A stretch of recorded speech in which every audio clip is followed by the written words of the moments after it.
call the meeting to order here at a few minutes after 10 on December 14th of the Ox Ridge Building Committee. Our first order of business normally is to review the minutes of last month's meeting. I've sent them out. They were sent out, unfortunately, late this morning by Linda. People had a chance to look over them. Any questions or changes or filling ins for the minutes? Any corrections? Hearing none, can I have a motion to approve the minutes as presented? Motion from Marcy. And a second, please, from Dan. All those in favor, just raise your hand or say aye. Any abstentions? Any nays? Minutes are approved. Next item on the agenda is the review of our payment application number 23. Lesser amount this month than normal. So George, take it away, please. Yeah, we're requisitioning $408,474.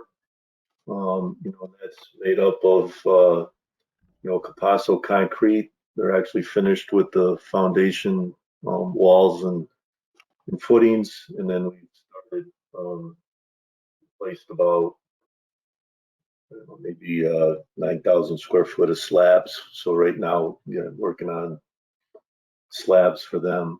Schenectady steel, that's, we finished setting, erecting the steel, all the plumbing, the decking, all that's been complete. General trades, just doing some safety work and, miscellaneous carpentry. Fire stopping, that's just a leftover from the academic phase. Painting, same, that's from the academic phase. Fire protection, mostly O&M manuals and all of that.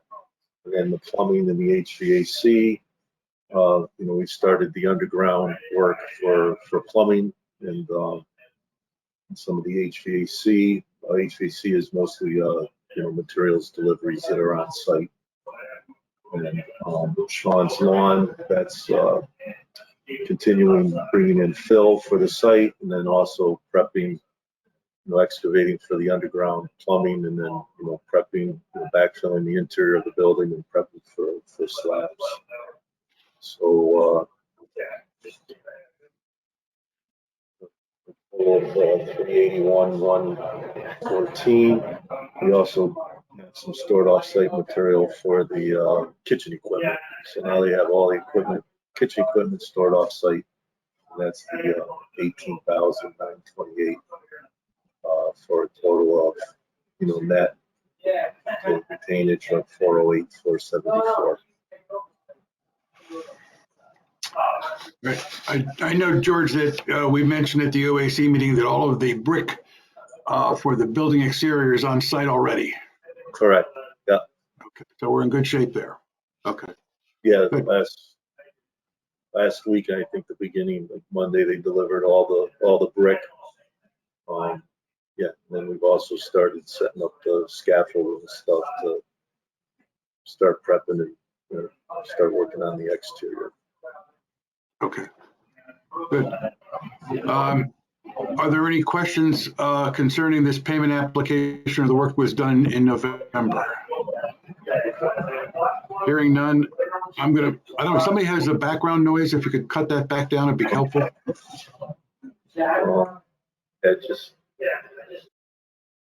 Is it guys in your group? Okay. I'm going to move that the pay application is presented to the committee in the amount of $408,474.44 be approved. Is there a second for that motion? I see Diane as a second. All in favor indicate by raising your hand and saying aye. Aye. Any opposed? Any abstentions? The motion is carried. Thank you.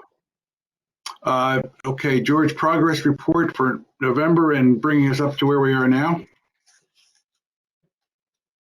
So the month of November, we're still, projecting the academic wing, well, academic wing substantially complete, but the site work landscaping, beginning of May, assembly wing, the end of May. And then we did also add a space there for, taking the temporary space and bringing it back to the ELPs, and also work done, after the school year's out. So we did add that space as far as completion dates. We have the percentages. Then the budget's approved and pending. Wasn't really too much changes from last month. We're projecting our contingency, the CMR contingency, still the 887,521, and allowance funds available around 90,000. So still, healthy at this point. As I mentioned last month, that 887, we were projecting some of the winter protection work that's going to happen, this year and early next year. So still, healthy with the contingency.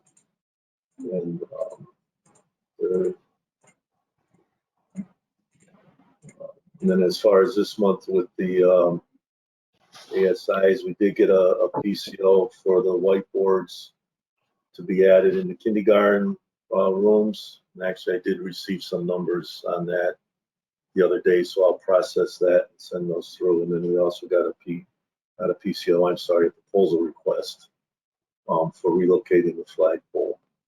There was no RFIs, no ASIs, and no really current PCOs right now. No major scheduling changes or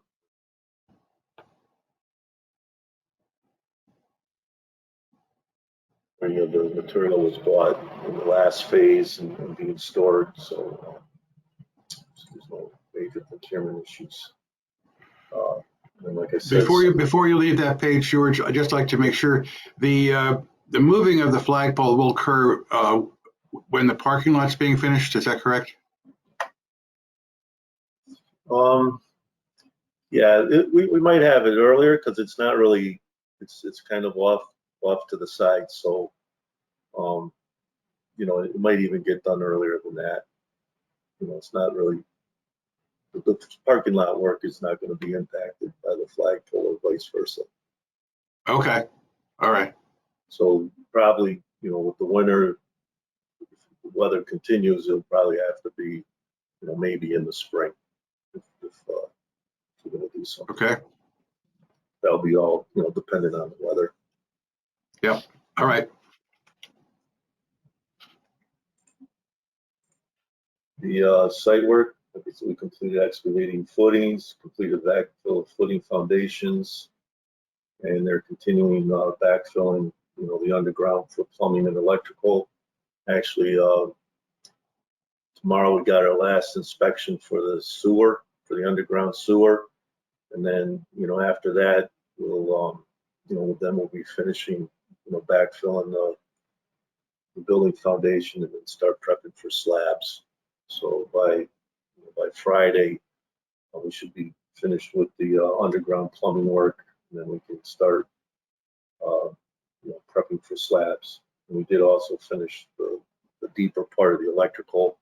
We do have some other branch conduit to run, but that'll be run while we're putting in the stone. So by the end of this week, we should be done with the underground and ready to prep slabs. Like I said, structural steel, that's actually completed. The underground punch list kind of continuing. Next week after next, we're going to be in the existing building during the vacation and put a final push on the punch list. Also, we did receive that vinyl, the custom vinyl wall covering for stair 1, so that will be done during the break as well.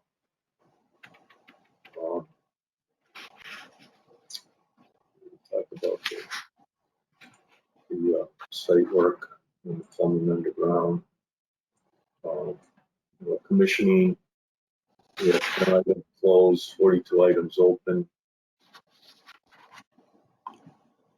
Item open on ours, 7 engineers.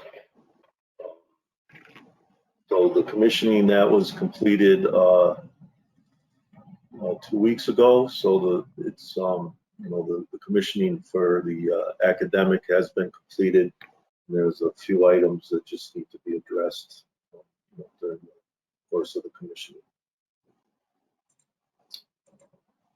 But George, before you leave that, you're saying that George, can you hear me? Yes. Okay. Yeah. Before you leave the commissioning status, you're saying that all the academic wing commissioning items have been completed by now? The commissioning itself has been completed, and then during the commissioning, they came up with I guess 44 items.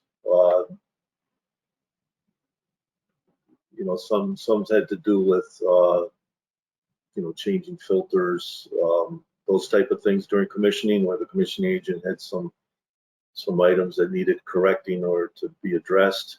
So of that, we've closed out 10 items, and we have 34 items remaining open on the commissioning. But the actual physical commissioning, that's all been completed. Okay, but these items that are open will be finalized or be completed over the break during the school break during Christmas? Some of them will. Others are not necessarily physical. It's more like paperwork.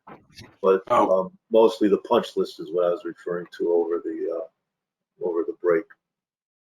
Okay. Punch list items. And George, just a question on the commissioning. Is this number of commissioned items conventional? Is that kind of typical of a building where we would be at this point? Is there anything we should be concerned about with that number? Or is that just kind of the way it usually goes?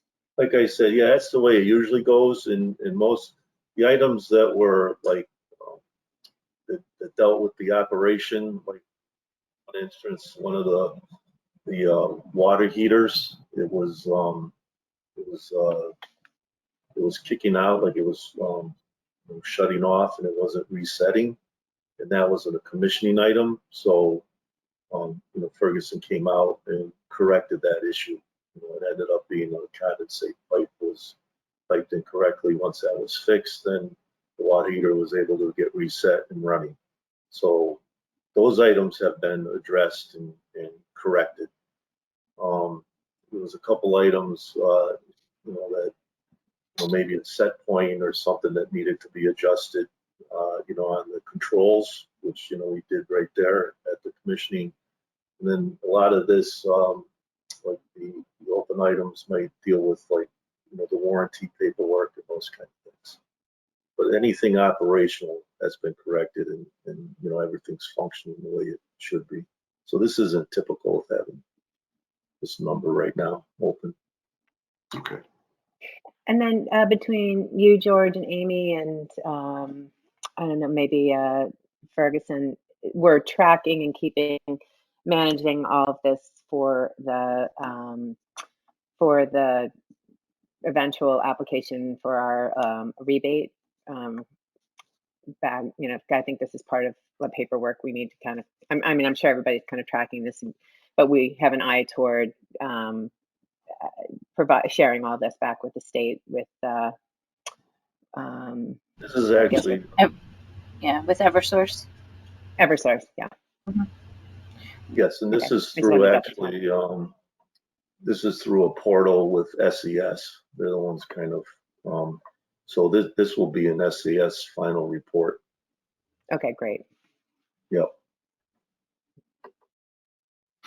Okay, thanks. Yep. And then last month we did some scheduling for the schedule as far as due to the impacts of the septic tank. So and there was really no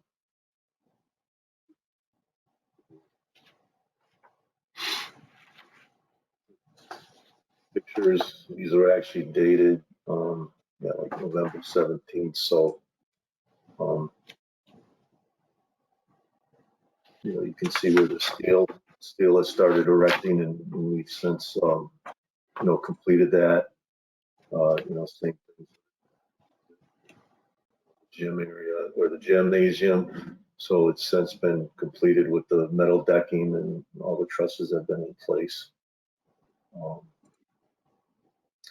And here's another picture, kind of looking towards the kitchen.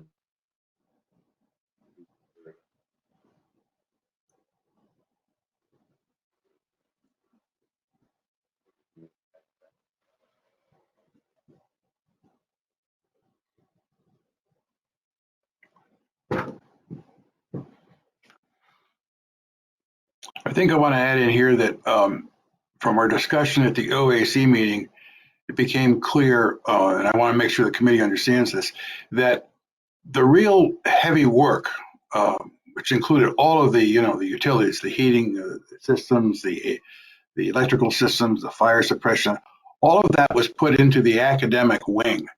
And so the construction going forward with the assembly wing is far simpler. Obviously, you have less rooms, they're big rooms, but you don't have all of that utility equipment and infrastructure. And so that we should be able to, once we get past the bad weather, and hopefully we get roofed in pretty quickly, be able to move forward reasonably quickly with completing the project. Is that a fair statement, George?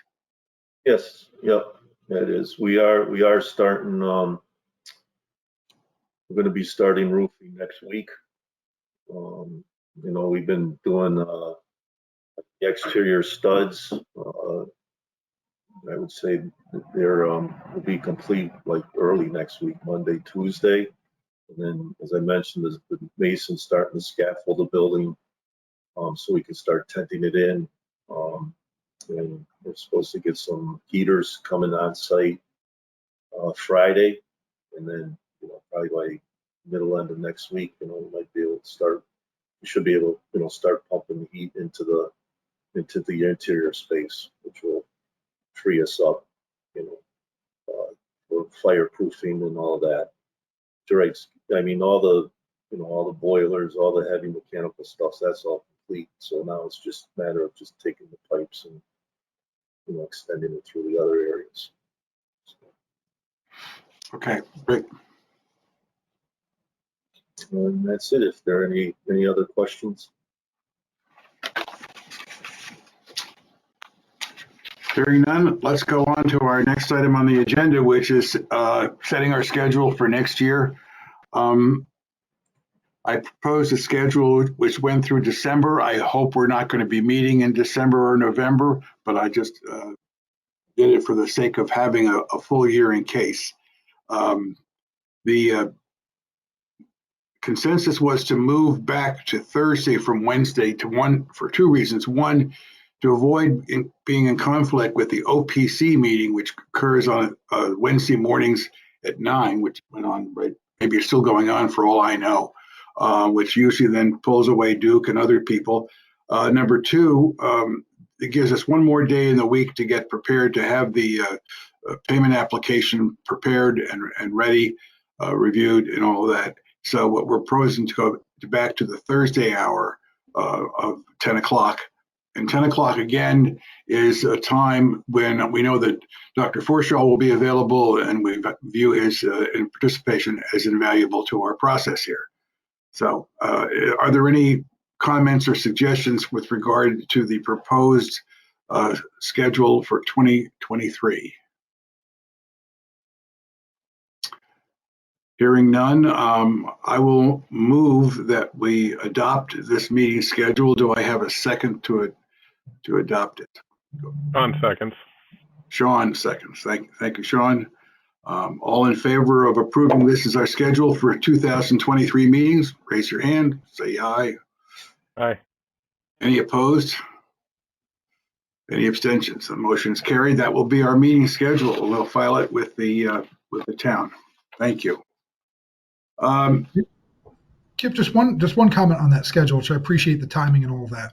Just given the good hard work of the committee over the last, 5 years, I see that they're all virtual, but I would like to say that we should be in a much better position next year to welcome visitors in. And so if it's appropriate on some of those meeting times, well, I think it might be nice for the committee to hold the meeting on the very school that you helped build. So if there are some days that you want to come onto campus, I'd be more than happy to, arrange for that and host you all, because I think it'd just be nice for you to see the work. I would agree with that wholeheartedly. I just left it virtual because I know that it's allowed. I had to find out that because it was first allowed during the pandemic, but apparently it's been permanently allowed as a way to hold meetings. And number two, it's been so convenient only because of various people's positions. But I agree with you entirely, Luke, and let's powwow about what it would be a good day to do that. That would be great. Great. After all, everyone could see the physical product as well. Right. Okay.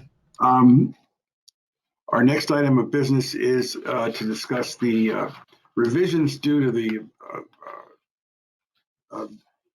Construction Oversight Subcommittee, because we've had a couple of resignations, and we've also seen what's been going on in terms of approval processes. And I asked Rusty to look at that policy, and we put out a draft of it for your consideration. Rusty, do you want to talk it through? Sure. In terms of personnel, as you all know, Mr. Ralpheri is no longer on the committee, and Randy is moving to England. And we need more than 2 people on that committee because a lot of these decisions have to be made quickly. So we are proposing moving Mr. Coons from an ex officio member up to a regular member, and Mr. Baumgardner because it is finance after all. So the 4 of us will be the regular members. And only really one change in the non-voting members, and that is Mike Lynch, as you know, retired, and Mr. Monret has taken his place. And we've just simply switched those over.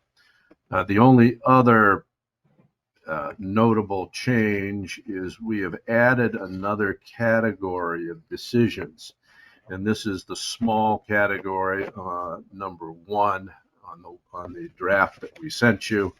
We have a lot of little small things that are coming up, and they're going to get more numerous as we go along, and we want the ability for a single regular member to be able to approve it and just move things along. And that limit is $5,000. And that really is it. Everything else is stayed the same as we initially started with. Questions? I'd like to move that this revised construction subcommittee outline be approved. Do I have a second? Do I have a second? Second. Okay, Sean seconds.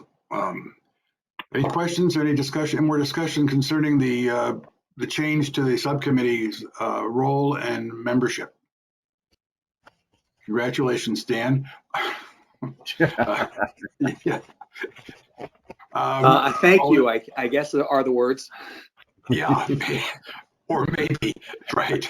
All in favor, please raise hands or say aye. Aye. Any opposed? Any abstentions? None. Thank you. The motion is carried. Thank you. I mean, I got an invoice today, for example, from a Vancord. Vancord, we're leasing switches at the school until the ones that we ordered, which were due back in the fall, the spring or whatever, are finally arrive, hopefully within a month. This is part of the worldwide shortage of some electrical parts. It's for $900. So if I can just sign off on that, I mean, and it's been approved by Jeff Adams. So we always get somebody in the department actually to first signal okay, then we sign off. That's the kind of thing that we're talking about in terms of the less than $5,000 single signature approval. Okay. The next I item. just wanted to say thank you to those. I just wanted to say thank you to those involved, and because it is an additional layer of time and work that the rest of us aren't, as involved in. So thank you for attending all those meetings and being involved in supporting the construction end of the work.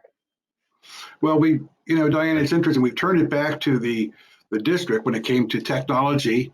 That would be Jeff Adams, and to ONG AP when it came to any of the specifics of, what is this construction thing about? And it's been very helpful to be at the OAC meetings as well, which are twice a month, because you get a feeling for what really is going on. And as a result, this becomes more transparent, which is the nickel and dime stuff that you really, a committee can't deal with on a month-to-month basis. Our next item is about additional furniture purchases. I'd like to give some quick background on this before I turn it over to Luke, who's done extensive work along with Amy and Amanda.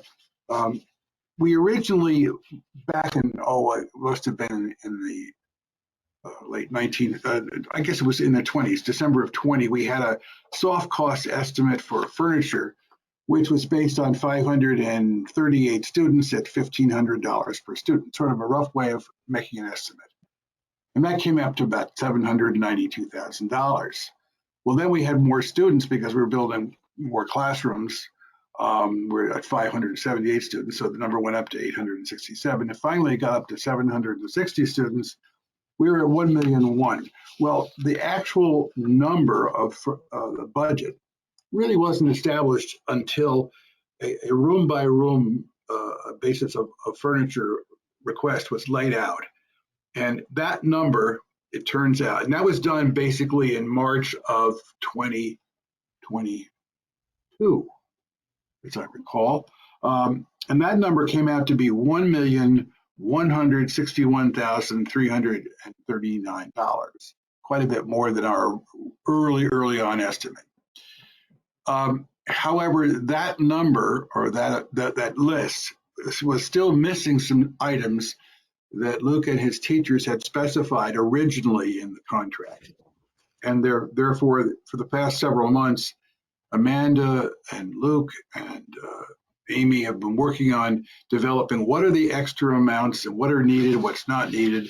And I'm going to, at this point, turn it over to Luke to explain why we're talking about asking for your approval to purchase an additional $70,000 odd of furniture. Luke? Thank you, Kip, and I appreciate all the background. And I want to start by saying I appreciate SLAM's efforts. We've had a regular ongoing conversation about furniture and deliveries and all that, and so they've had to tolerate my pestering around timeframes and so I'm appreciative of that. Thank you. I know it can be difficult, but I appreciate it. And so stuff is coming in. We have timeframes established. It's landing, and in those conversations about what is still to come, there's still some items of furniture that we're coordinating. Over the break, some items will be arriving, being assembled, just from what has already previously been budgeted, approved, and purchased. So just to be clear, there are still items in that bucket that are still coming our way, which is good. And we have clear timeframes of when they're arriving, and we've coordinated with our facilities team to, accommodate those deliveries and so on.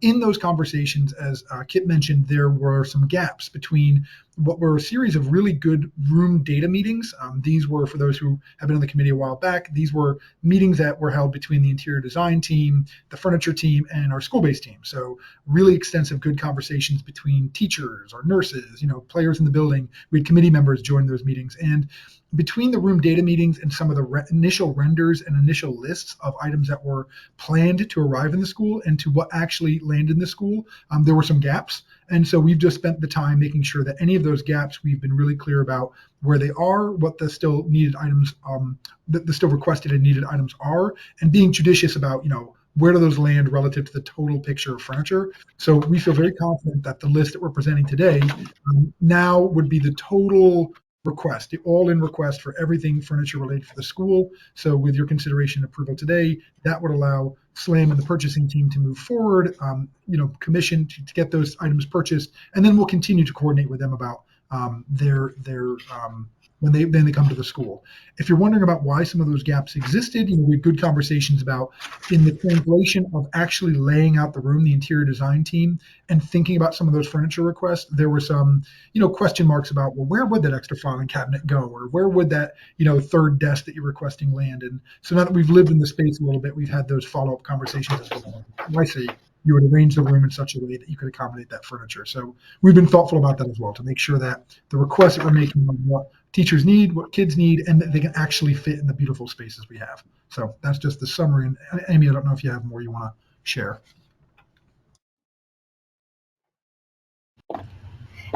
No, I think you did a nice job summarizing, Luke. I think that we're in agreement that these are requests that are not unreasonable. These are things that would be really nice to have in the building. And we've reached out, gotten all of the pricing. So it's really a matter of finding out if the budget will allow and getting an order placed for those items possible.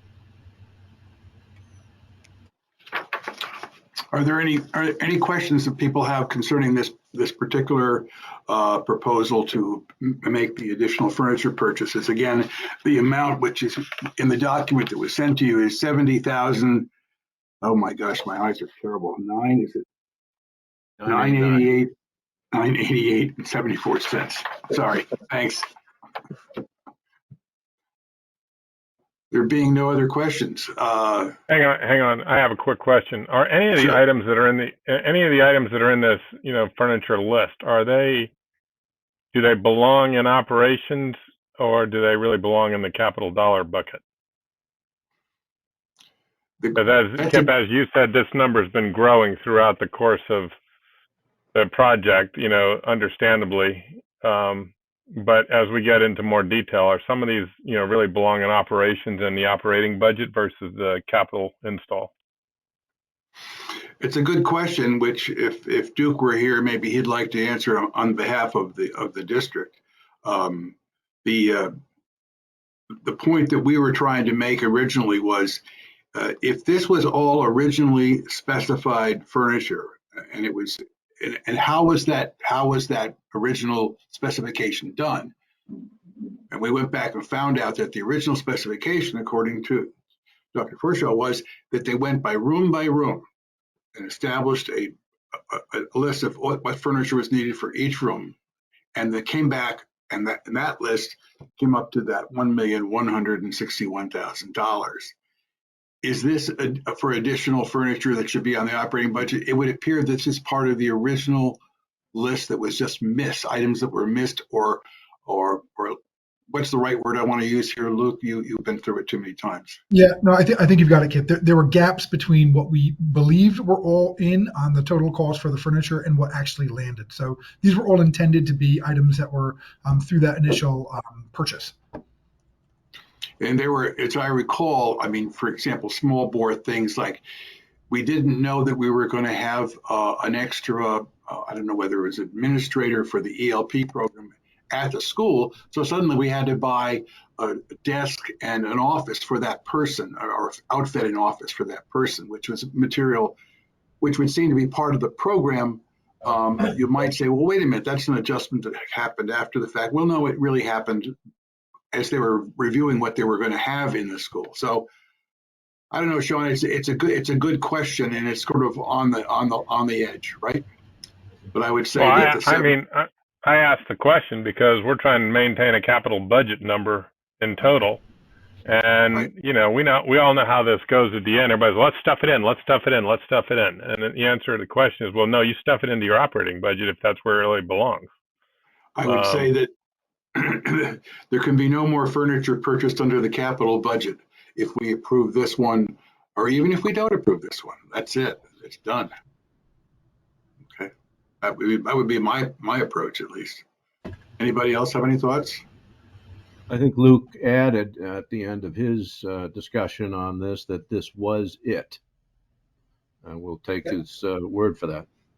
That is true. We have been extensive in it, and this is these are the remaining items. And I would just say, Sean, to your point, there are some things on this list because there were so many conversations about just smaller items that were absorbed through our operating budget. I mean, you'll see on here book bins, or there were some items on that were things that we were able to just proceed with the building budget I have to get done. So I don't know if the list itself might be confusing in that regard. I would just look at the total dollar amount, that $70,000 amount. That is reflective of the kind of pieces that we still need based on the proposal from moving in. And to your point, this is it. This will be the last bit of the furniture. We have the pieces that are still scheduled to land. With your approval, we're done here. Then ship sales, and we're ready for the new furniture for the new wing when that arrives. Right. So if I can just add to that, to Luke's point, this list that we see on the screen is really comprehensive, and it includes all of the items that teachers and administrators were giving us feedback on, what they felt was missing from their rooms. Some of those items truly are not considered furniture or a part of the furniture, even though we have bookshelves that fit bins. We don't necessarily provide bins as a part of the FF&E. And so to that point, some items on this list that were noted by the school as missing are in fact not being covered by this request. And so, you know, not every item on the far left is included in the column on the right that totals the requested furniture. So we were very thoughtful in managing the budget and making sure that it's an appropriate request. I still come back to all of you. And I'm not opposed to the 70, but I'm really thinking that, you know, maybe we need to go back through the $1.2 million and look at it again, because I mean, a teacher's wish list and a capital number are two different things. And I want to make absolutely certain that we as a committee justify the final purchases on this project. I mean, it's one thing to buy steel and buy an HVAC system and a plumbing system, but things that if this project hadn't been built, would these teachers be getting them? Now, I'm a pro for anything we can do to make education better, but, you know, at $1.1 million and adding another 100, you know, where does it end? And are we really correct on the $1.1 million? So I'm just throwing it out there, being devil's advocate. So, Katie? Thank you, Kip. I would just say that, you know, from the beginning of this project, from the scope of what it would entail, furniture was always going to be a part of it. You know, the conversation was very specific that we weren't going to build a brand new, beautiful building and bring over, you know, furniture that didn't match the same standard. And so I think that furniture is within the scope, and I appreciate that. I think all along this process that Luke and the teachers have been really excited and grateful for that we're getting, and I've never felt that anything was going into an unnecessary or kind of luxurious way. And then I appreciate Amy as well, you saying that there was a look between what is part of standard typical revisions for new school versus, you know, what are more smaller items that typically are personalized and done through district. So I'm in support of this from a standpoint of what the original scope was. Okay. Anybody else have anything they want to add to the process? Shall we, does somebody want to make a motion to approve this particular expenditure for the, as presented? I will make the, Rusty, you'll make the motion? Yes. Rusty will move, and it looks like Marcy will second. Okay. Is there any further discussion? Hearing none, all in favor of approving this additional expenditure of $70,988.89 for the furniture as listed on the schedule as presented to this committee, indicate by raising your hand or saying aye. Those opposed? Abstentions? I'm abstaining. One abstention. Thank you. The motion has been carried. Thank you. Thank you, Luke, for putting that together, and Amy for putting the list together. It's helpful. I know that a lot of work's been put together on this to make sure it worked. The final item on the agenda is a review of the soft costs. I apologize the fact that recently I got into some more information, and I have to go back to our original committee of 4, which would be Rusty, Dan, and Duke, and myself, to go over this. And I'm hoping to have something in writing sent to you before the end of the year so that we can have a good look at what is it that we have spent, expect to expend, and compared to our original budget on, quote, soft costs. there've been some allocations and moving around. And I'd like to be able to come back to you with a more, if you will, robust but simplified approach to this. The good news is that with regard to the total contingencies that we have between ONG, AP, and our own, I have a number here on that. I think the original amount was, where is my number here? Something like 4 million, 4 million, da da da. I don't have it right in front of me. I thought I had written it down, but I did not. 4,294,434. That was the original bucket of allowances, construction manager contingencies, and our contingencies. The good news is, and we'll be doing the analysis of soft costs at where we stand, but until we finish that, we're at 3,056 contingency of total buckets left, which is putting us in pretty good shape. So we're not out to spend our contingencies, but we're out to make sure that we're well beneath the contingency number. And I will present all of this to you before the end of the year in writing.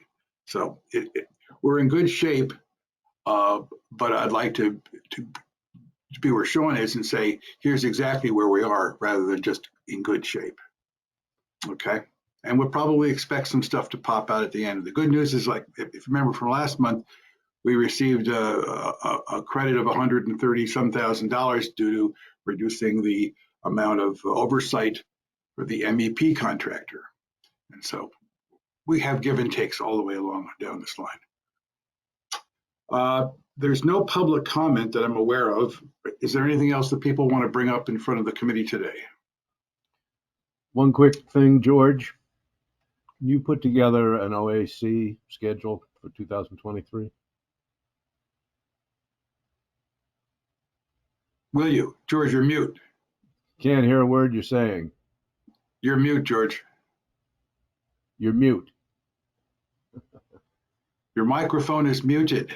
Yeah, there you go. I'm sorry. Yes, I'll put together an OAC schedule. Will probably be the Thursday before the the building committee meetings, typically. Okay. But yes, I'll publish one now. Thank you. Yep. And we have a new, is it a construction guy with your team now, George? And he lives in Yes. Darien. Yes, Matt. He's a new project engineer, started with us a couple of weeks ago. Yeah, he lives in Darien. And then Lucky right now, him. yes. Yeah, right now he's meeting with the HHR principals, actually, going over some logistics planning. He started 2 weeks ago. Okay. I want to wish everybody on the committee and everybody who's tuned in here a very Merry Christmas and have a great holiday with your family. And we look forward to seeing you all in the new year. Do I have a motion to adjourn? Motion to adjourn. Dan got it first, and then I'll have Sean as a second, and I'm sure all in favor. Thank you all very much. Hi. Merry Christmas. Merry. Thanks, everybody. Yeah, Merry Christmas. Merry Christmas.